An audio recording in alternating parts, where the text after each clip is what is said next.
Welcome to today's webinar on the Agriculture and Food Security module produced by the Minnesota Department of Health. I'm Michaela Rush, a health educator and communication specialist for the Climate and Health Program at the Minnesota Department of Health.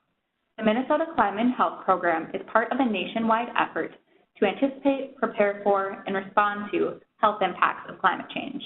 The program follows 5 overarching goals that guide its work: educate and increase awareness of the health impacts of climate change, research and improve data for research to ensure that our work is based on the best science available, design and evaluate adaptation interventions, develop tools and products for public health practitioners and others to use to prepare for climate change, and provide technical assistance to communities for mapping vulnerable populations and planning for climate changes. This module is one of 6 training modules that address the health effects of climate changes in Minnesota. The other 5 training modules cover the topics of Climate and Health 101, Extreme Heat Events, Water Quality and Quantity, Air Quality, and Well-being. These modules have been designed for public health professionals as well as others concerned about climate change to provide a basic level of information about the observed climate changes in Minnesota and their health impacts. Each module is a set of slides scripted with slide notes so you can present them to your own audiences. We are sharing the other training modules with monthly webinars through December of this year. Following each webinar, we will post the training module on the Minnesota Department of Health website so anyone can access it for future use. These training modules are funded in part by a grant through the Centers for Disease Control and Prevention. Today's webinar will be interactive.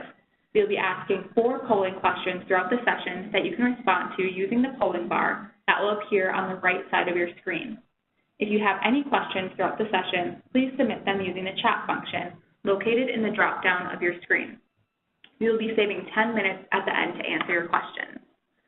I would now like to present today's presenter for our webinar, Chris Kimber. Chris is one of the climate and health planners at the Minnesota Department of Health. Chris received her master's in food science and nutrition from the University of Wisconsin, Stout. She has been with the department for over 25 years and is also a registered dietitian and physical activity specialist. Welcome, Chris. Thanks, Michaela. Here's the outline for today's webinar. We begin with the observed climate changes in Minnesota. We will then cover facts about Minnesota agriculture and issues of food security. Crop and livestock production will be covered next. Following that, we'll address a few key concerns. We'll wrap up the presentation with strategies that public health professionals and individuals can do to address climate change.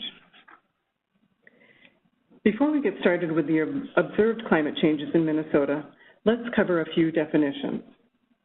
Although related, the terms weather and climate are definitely different.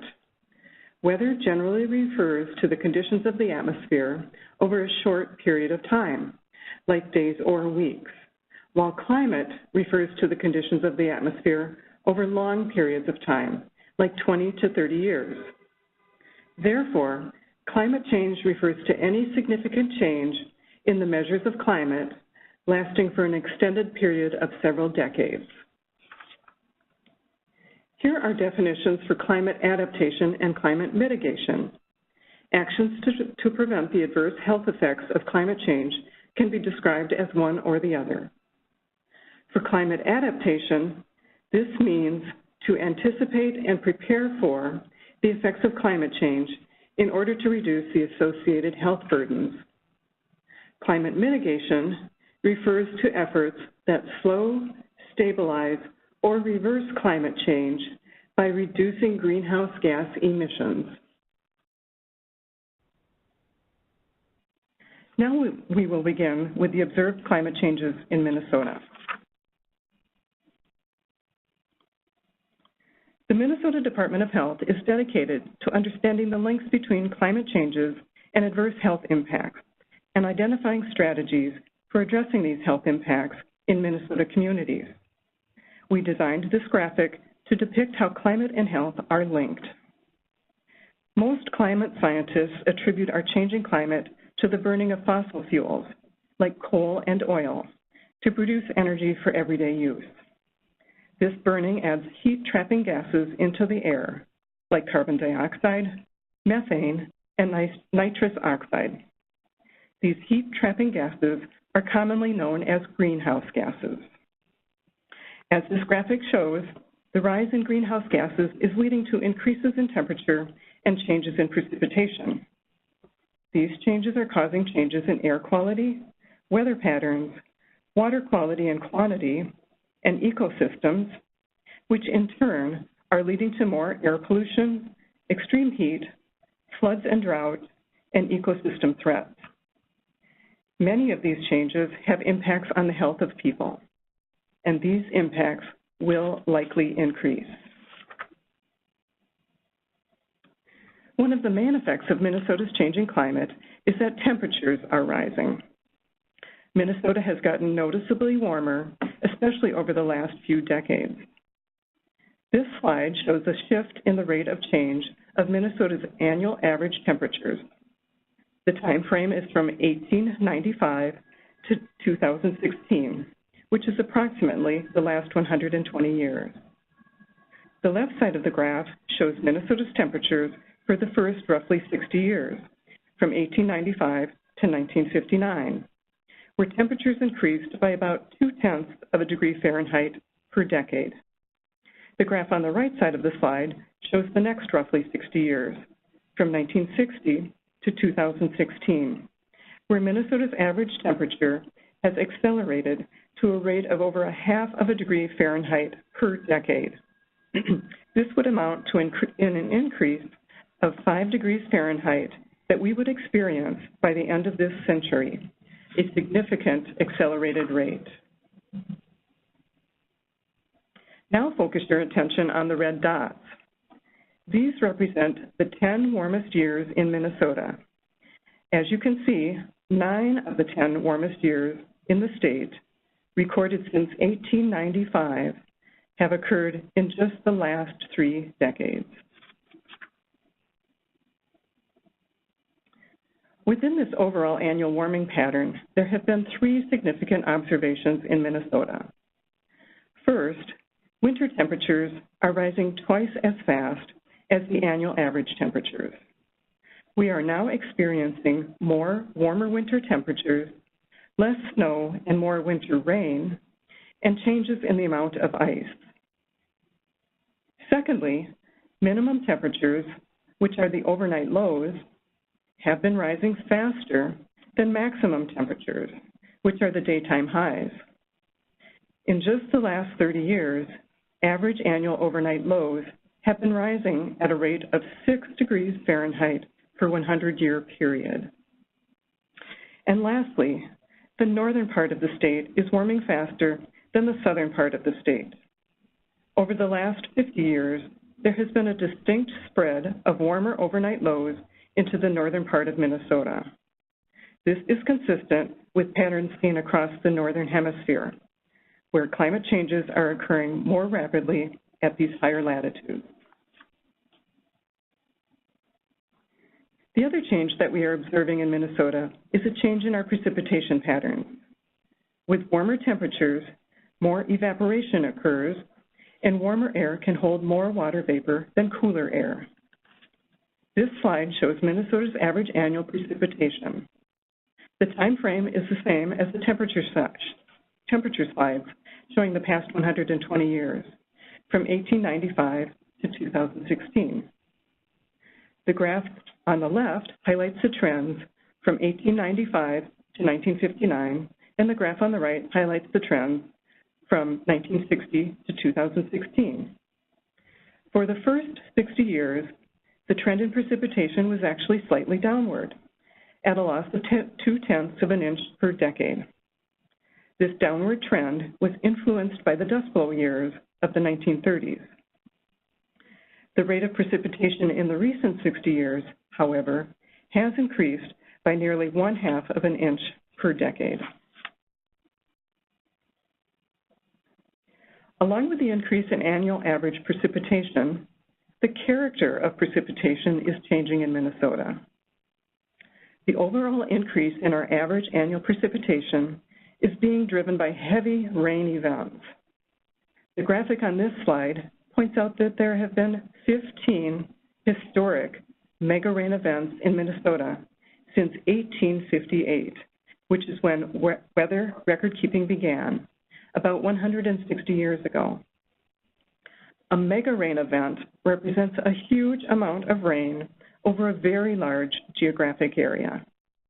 This is characterized by 6 inches of rainfall, covering more than 1,000 square miles, with the core of the rainfall being at least 8 inches. To help visualize the size of this large geographic area, 1,000 square miles is the entire size of Crow Wing County in west central Minnesota, or the combined size of all of Hennepin, Ramsey, and Washington counties in east central Minnesota. Over this 160-year period, 7 of these 15 mega rain events have occurred since 2002, just in the last 15 years. And for the first time, we had 2 mega rain events in the same year, one in July 2016 and one in August 2016. Even though there is more moisture in the atmosphere, that doesn't necessarily mean a consistent rise in rain and snow. The changing character of precipitation in Minnesota brings the potential for both extreme wet and extreme dry spells. Increases in heavy rain events have the potential to cause both increased flooding and drought. Based on the localized nature of heavy rain events and their intensity, this can leave some areas of the state drenched and other areas without any precipitation. An example was the year 2012. In that year, 75 of Minnesota's 87 counties were declared disaster areas for drought, shown as the brown shaded counties on this map. In that same year, 15 counties were declared disaster areas for flooding. These are the blue shaded counties on the map. For those 15 counties that were declared disasters for flooding, 8 were also declared disasters for drought within the same year. These are the light blue cross-hatched counties on the map. This underscores the intensification of precipitation extremes in both directions. The next section covers a high-level description of Minnesota agriculture. Here are some facts about Minnesota agriculture from 2015 data as reported by the Minnesota Department of Agriculture.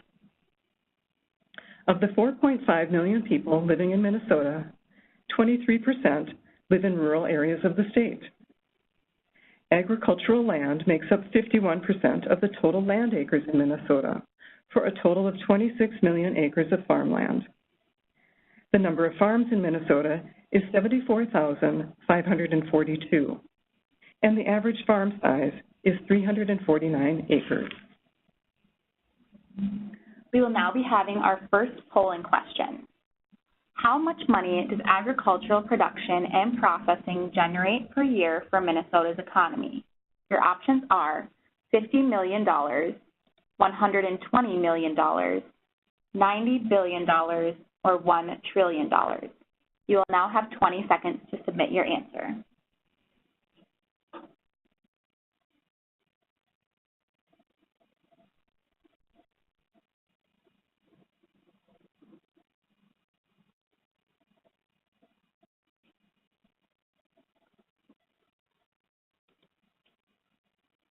Thank you for answering. The correct answer is $90 billion per year.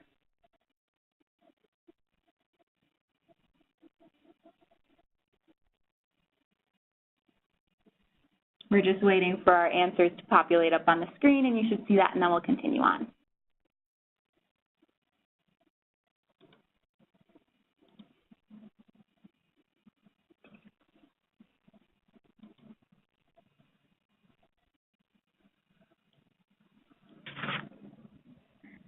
Minnesota is fortunate to be rich in food and agricultural activity. As pointed out in our polling question, agricultural production and processing generates approximately $90 billion per year for the state's economy. Total employment, directly and indirectly supported by Minnesota agriculture, is responsible for approximately 340,000 jobs. Minnesota ranks as the fourth largest agricultural exporting state in the country. Agricultural exports in the year 2014 totaled over $7 billion and accounted for over 1/3 of the state's total merchandise exports. Agricultural production is a key contributor to Minnesota's economy. Of the total agricultural production in Minnesota, 53% is from crop production and 47% is from livestock production. Minnesota ranks 5th among all 50 states for total crop sales.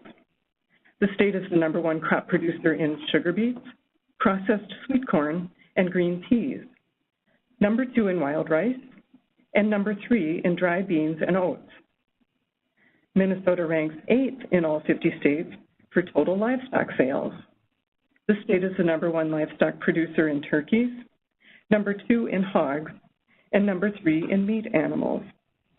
Minnesota's agricultural production is not only important for local food security, it is also important for national and global food security because Minnesota exports many of its agricultural products across the country and the world.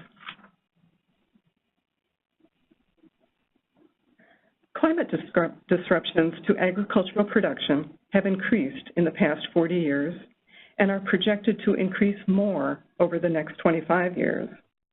Climate change has the potential to both positively and negatively affect the location, timing, and productivity of crop and livestock systems at local, national, and global scales. By the year 2050 and beyond, these impacts will be increasingly negative on most crops and livestock. With agricultural production being a key contributor to Minnesota's economy, and with many of Minnesota's agricultural products being exported across the country and the world, disruptions to Minnesota agricultural production would have a significant impact on the state's economy, as well as the availability and accessibility of food for many, many people.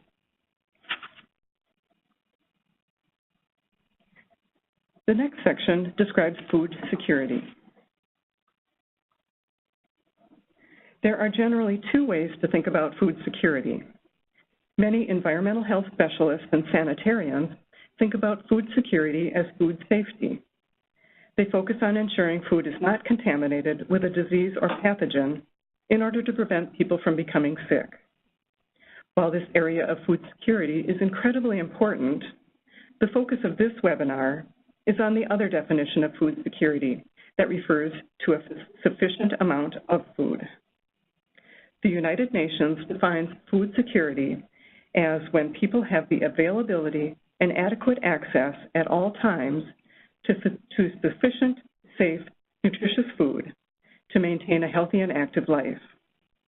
Commonly, the concept of food security is defined as including both physical and economic access to foods that meet people's dietary needs, as well as their food preferences. We will now be having our second polling question.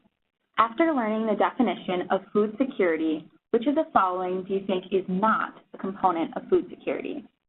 Your options include availability, access, utilization, taste, and stability. You will now have 20 seconds to submit your answers.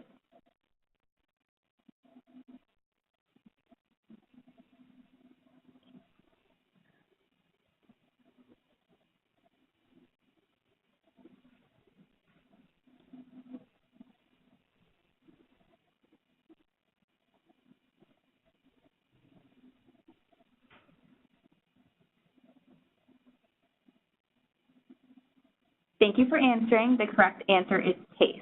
Let's learn more.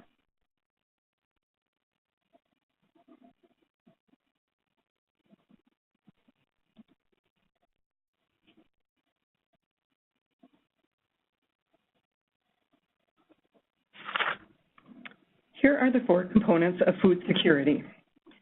Availability is the existence of food in a particular place at a particular time. Access is the ability of a person or group to obtain food. Utilization is the ability to use and obtain nourishment from food. Stability is the absence of any significant fluctuations in the other three components. For food security to be achieved, all four components must be attained and maintained simultaneously. Unfortunately, each component is sensitive to climate change. Many factors influence food systems and food security in general. Climate change could affect food security in a number of specific ways. It may affect the total amount of food that can be produced. The ability to transport and distribute food may be affected. It may affect the variety and nutritional value of the food produced. Changes in quantity and quality of food may affect the price of food as well. It is also important to note that much of our food comes from outside of Minnesota and even outside of the country. Climate change in other parts of the country and world could affect our food security within Minnesota. Overall, climate change may affect our ability to meet our nutritional needs.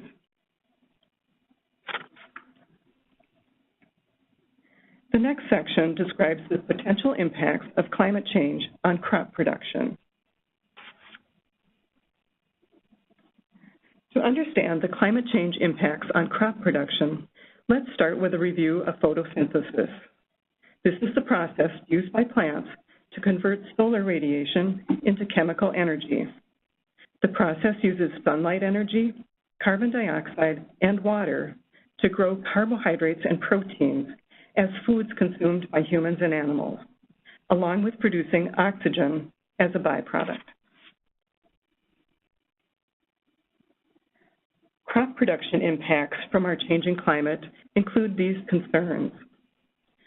Crop yields may be impacted positively, negatively, or by no effect at all due to changes in temperature, precipitation, and atmospheric carbon dioxide.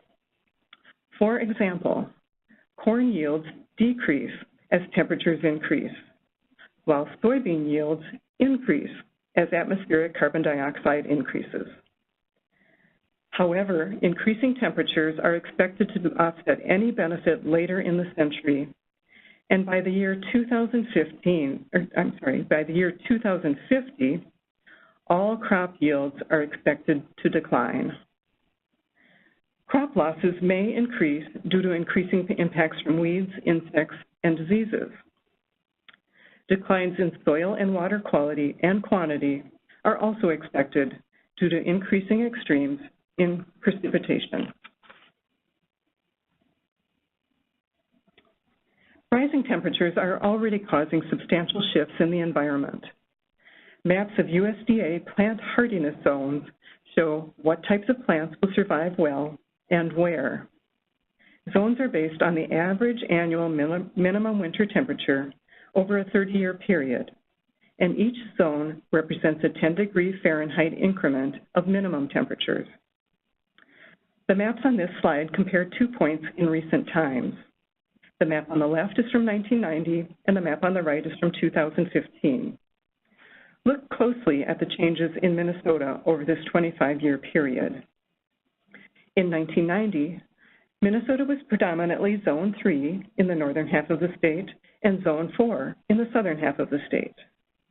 By 2015, these zones shifted north substantially, and in fact, zones historically associated with areas like southern Iowa have now arrived in southern Minnesota. Minnesota is now predominantly Zone 4 across the majority of the state, and Zone 5 has now emerged in the far southern part of the state.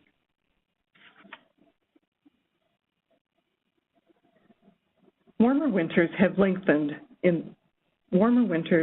the Midwest growing season by almost 2 weeks since 1950. This trend is expected to continue. The longer growing season could have a positive effect on crop production with an increased number of crops and larger harvests. Warmer winters could also have a negative effect due to increased risk of low yields.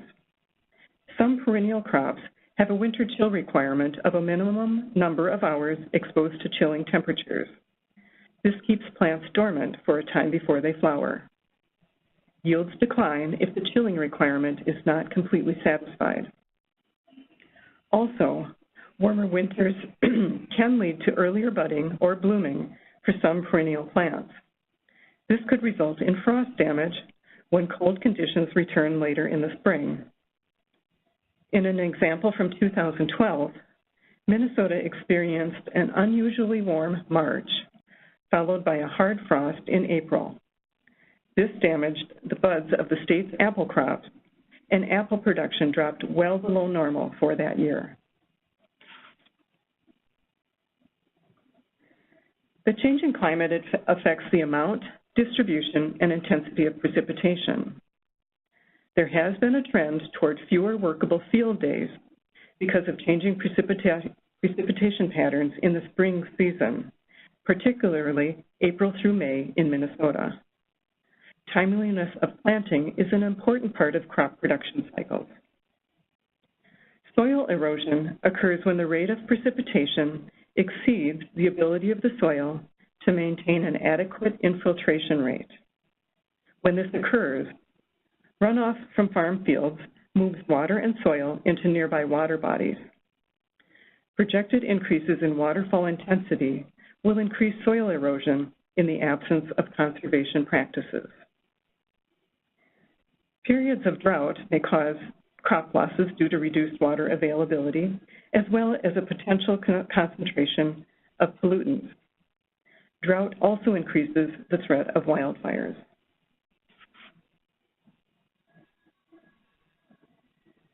Many weeds, insects, and diseases already have large negative impacts on agricultural production. Climate change has the potential to amplify these impacts. Further increases in temperature and carbon dioxide levels, along with changes in precipitation patterns, will induce new conditions. These new conditions affect the plants, their pests, and their interactions. One example of a negative impact being amplified by climate change is that several weed species benefit more than crop species from higher temperatures and higher carbon dioxide levels. We will now be having our third polling question.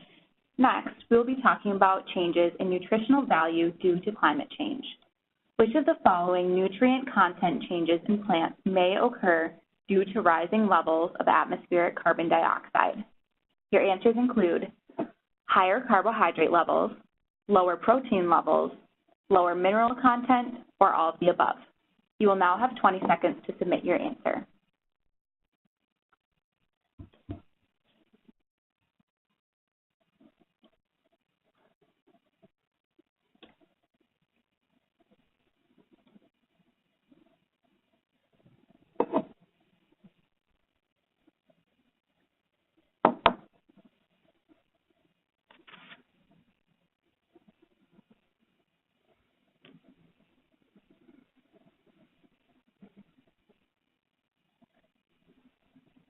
Thank you for answering.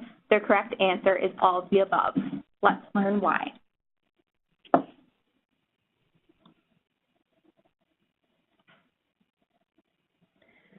The nutritional value of some crops is expected to decline due to rising levels of atmospheric carbon dioxide. This carbon dioxide fertilization, if you will, stimulates plant growth, and that leads to increased carbohydrate production. This, in turn, dilutes nitrogen and other nutrient content. Lower nitrogen concentrations result in reduced protein in many crops. Crops of note in Minnesota that may have declining protein levels include soybeans, wheat, barley, and wild rice. In contrast, protein content is not anticipated to decline significantly in corn or sorghum. Rising carbon dioxide concentration is also likely to lower the plant concentrations of minerals essential to human health, such as iron, zinc, and calcium. High carbon dioxide concentrations also reduce plants' demands for water, resulting in fewer nutrients being drawn up into plant roots.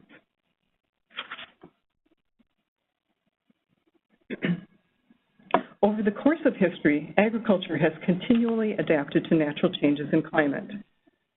Some examples of adaptation strategies currently being used to cope with extreme weather and climate changes include changing crop selection due to changing plant hardiness zones, timing of field operations to optimize the longer growing season, diversifying crop rotations with plant species that have different tolerances to temperature, precipitation, weeds, insects, and diseases, and improving soil quality and reducing soil erosion.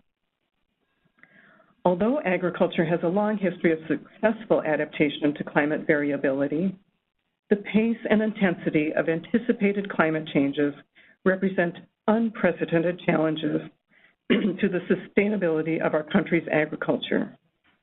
Increased innovation is needed now to ensure that, to ensure that the rate of adaptation keeps pace with changes over the next 25 years.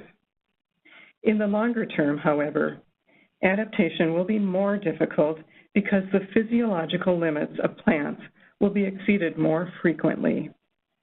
Therefore, mitigation strategies are of utmost importance now too. The next section will discuss the potential impacts of climate change on livestock production. Climate impacts on animal agriculture are not well defined and vary by species, geographic location, and individual farm vulnerabilities. Examples of climate and weather changes that impact livestock include heat and humidity, precipitation, extreme events, and weather variability. These examples are covered in more detail in the next slides. We will now be having our fourth and final polling question. Minnesota experienced a series of extreme heat events in 2011. According to the University of Minnesota Extension Service, how many cattle died as a result of these extreme heat events? Your options include 10 cattle, 100 cattle, or 1,000 cattle. You will now have 20 seconds to submit your answer.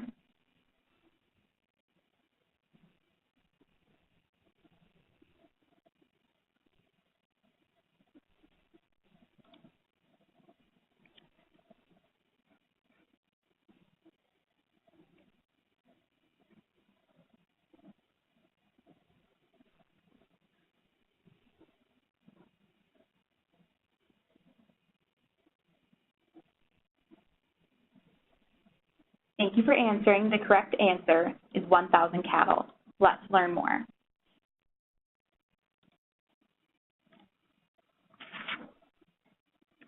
Depending on the timing and duration, heat and humidity impact livestock production in a variety of ways, such as feed efficiency, milk production, and overall animal health.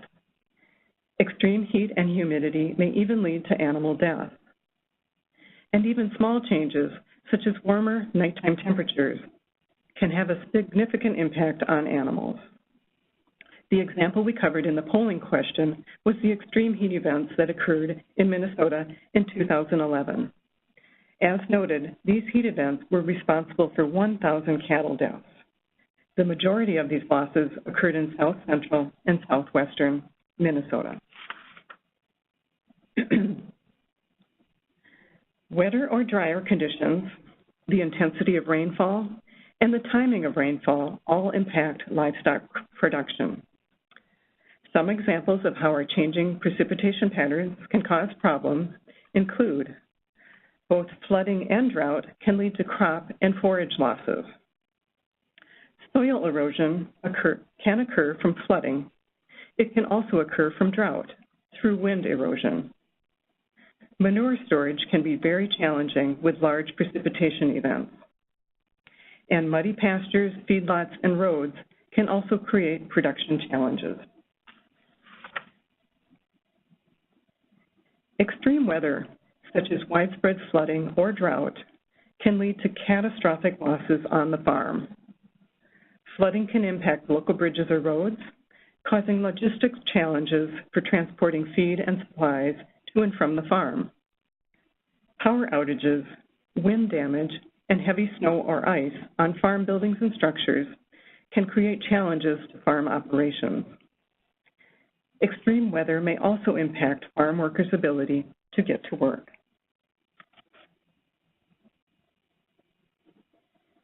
Animals can adapt to and cope with gradual weather changes within normal physiological limits. However, rapidly changing or extreme weather events often result in catastrophic livestock deaths and lost productivity in surviving animals if they have not had prior conditioning or acclimation to the rapid weather variability. It is often not the event itself that causes the problem, but the timing or circumstances that cannot always be quantified by climate data. For example, early season high temperatures may not be outside the normal range of temperatures for animals, but they can be devastating to animals that are not acclimated. Farmers are well aware of heat stress with animals. The key is being prepared for more days of heat stress or for heat stress earlier or later in the season. Several adaptation strategies are listed on this slide. Proper design of building ventilation systems is important, as is the normal operation and maintenance of these systems. Sprinkler systems used to cool animals can be very effective at reducing heat stress, but also need to be properly designed, operated, and maintained. Diet changes also aid in reducing heat stress. In addition, farmers must make sure that there is adequate water, cool water, for the animals to drink. Impact from changes in precipitation timing or amount can be reduced with proper planning.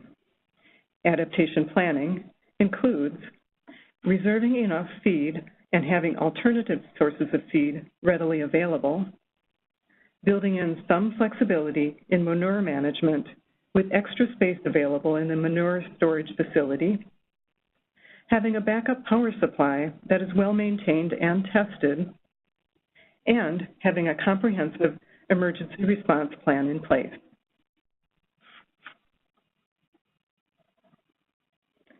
It is not possible to identify all of the agricultural and food security challenges that are or will be created by climate change.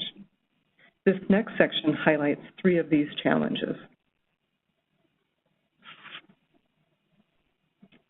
A reliable and resilient food distribution system is essential for access to safe and nutritious food supply. The shift in recent decades to a more global food market has resulted in greater dependency on food transportation. Consequently, any climate-related disturbances to food transportation may have significant impacts not only on food safety and quality, but also on food access. As an example, the food transportation system in the United States frequently ships large volumes of grain by barges via major rivers and the Great Lakes. In the event extreme flooding or drought might affect one of these major waterways, there are few, if any, alternate routes for transport. This would present an even greater risk to food access if flooding or drought coincided with the very busy shipping season during the fall harvest.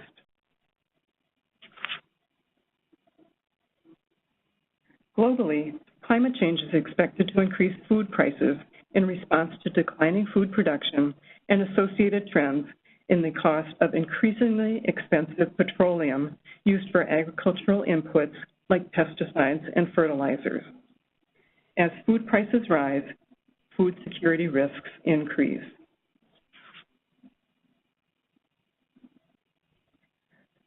American Indians have historically depended on hunting and gathering a wide variety of local plant and animal species for food. These foods are referred to as traditional foods. Traditional animal foods common to American Indians in Minnesota include fish, bear, moose, and deer. Traditional plant foods include corn, beans, squash, wild rice, and a multitude of herbal plants. A changing climate affects the availability of and access to these foods. This, in turn, threatens tribal customs and cultures. Medicinal and food plants are becoming increasingly difficult to find or are no longer growing in historical ranges. An example from the Great Lakes region is that wild rice is unable to grow in some of its traditional ranges due to warming winters and changing water levels. Climate change is likely to amplify other indirect effects to traditional foods by limiting access to gathering places and hunting grounds.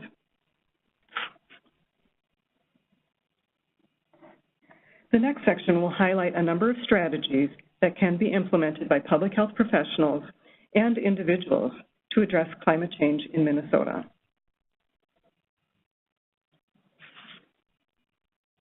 Public health professionals can play a number of roles in addressing the health impacts of climate change affecting Minnesota's agriculture and food security.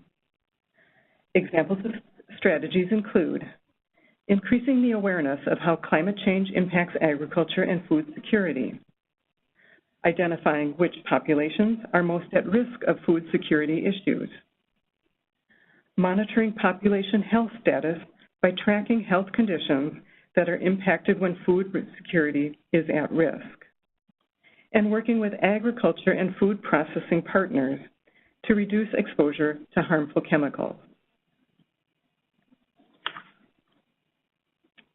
Although the United States has one of the safest food supplies in the world, food safety remains an important public health issue. Public health professionals can improve food safety by addressing risks of foodborne illness that may increase as a result of changes in temperature, precipitation, and extreme weather events. Many public health departments license and inspect establishments that produce or sell food. Public health professionals are also involved in emergency preparedness efforts that prepare communities to respond when power outages occur or when food distribution systems are at risk due to disruptions in transportation routes.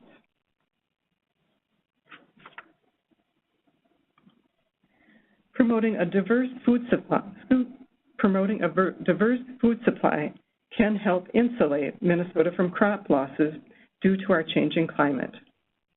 Part of the solution is having a robust local food economy in case losses occur in other parts of the country or world where we access our foods. Therefore, promoting local food initiatives can contribute to food security. The Minnesota Grown program is a statewide partnership between the Minnesota Department of Agriculture and Minnesota producers, created to differentiate foods grown in Minnesota from foods grown thousands of miles away. Promoting farmers markets, school gardens, and other local food initiatives are other ways for public health professionals to address food security. Many of these initiatives are being promoted and or supported through the statewide Health Improvement Partnership grants being implemented across Minnesota.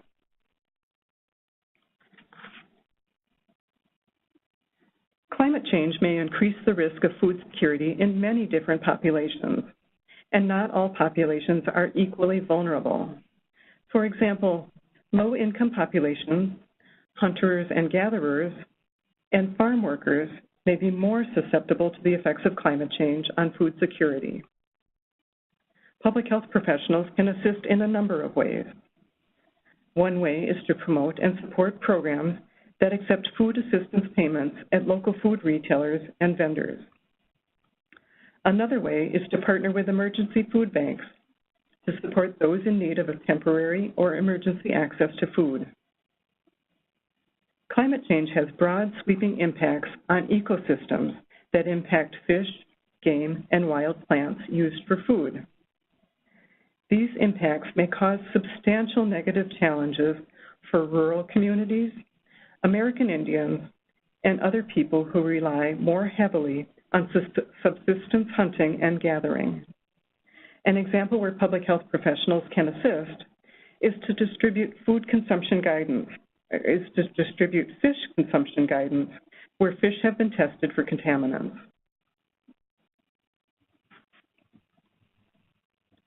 We covered a number of ways farming practices are being used to adapt to our changing climate. We also provided strategy examples that public health professionals can do to help people adapt to climate change. As pointed out through today's webinar, the pace and intensity of anticipated climate changes represent new and unprecedented challenges to our agriculture system, and therefore to our food security. Adaptation strategies will not be sufficient to keep pace with these changes in the long term. It is imperative that we must simultaneously focus on mitigation strategies. The next slides list mitigation actions each of us can take that will make a difference. Energy production is one of the big three contributors to our changing climate because burning oil, coal, and natural gas to generate electric power puts a lot of greenhouse gases into the air. As individuals, we can each reduce the amount of greenhouse gas emissions we cause in a number of ways, like using less energy to heat or cool our homes, using energy-efficient appliances and light bulbs, and reducing, reusing, and/or recycling what we buy and what we use on a daily basis. However, what will really make a difference is having all of us rely more on renewable energy sources like solar, wind, and biofuels, and rely less on fossil fuel energy sources like oil, coal, and natural gas. As individuals, we can support public and private sector policies that lead to more renewable energy production. A policy example is Minnesota's Next Generation Energy Act of 2007, which has achievable greenhouse gas reduction targets for the year 2025 and beyond.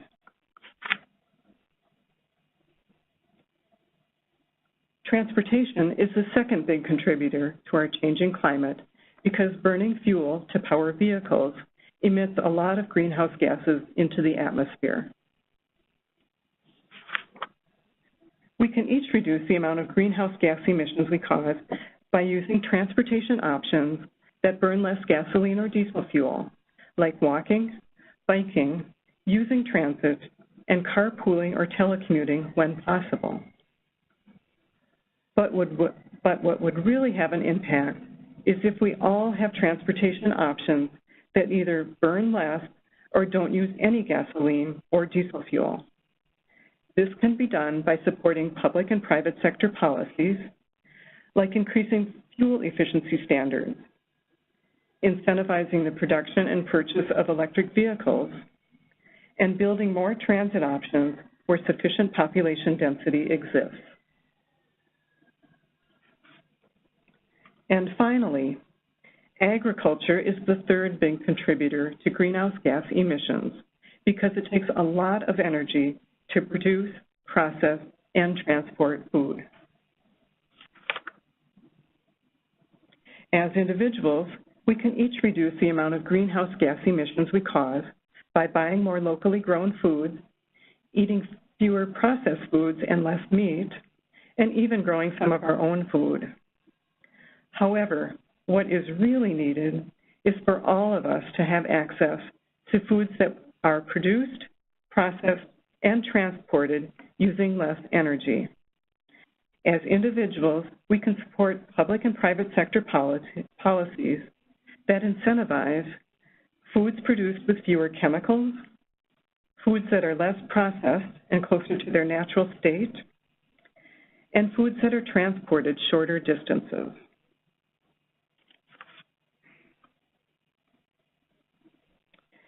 Here are two resources you may be interested in checking out for additional information on agriculture and food security issues impacted by our changing climate.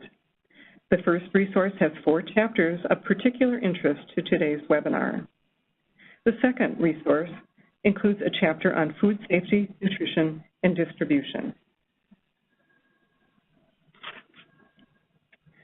In summary, our health depends on a reliable, nutritious, safe, and adequate supply of food. Changes in climate impact our agricultural systems, leading to food security risks. On the bright side, there are actions to take to reduce the health impacts that climate change has on our food security. Farmers are implementing best management practices in crop and livestock production to adapt to the impacts of climate change. Public health professionals can play a number of roles to support food security, especially for vulnerable populations. And we as individuals can take actions to increase food security as well. We hope you found this presentation useful in supporting your efforts to address climate change and health. Thank you for your time.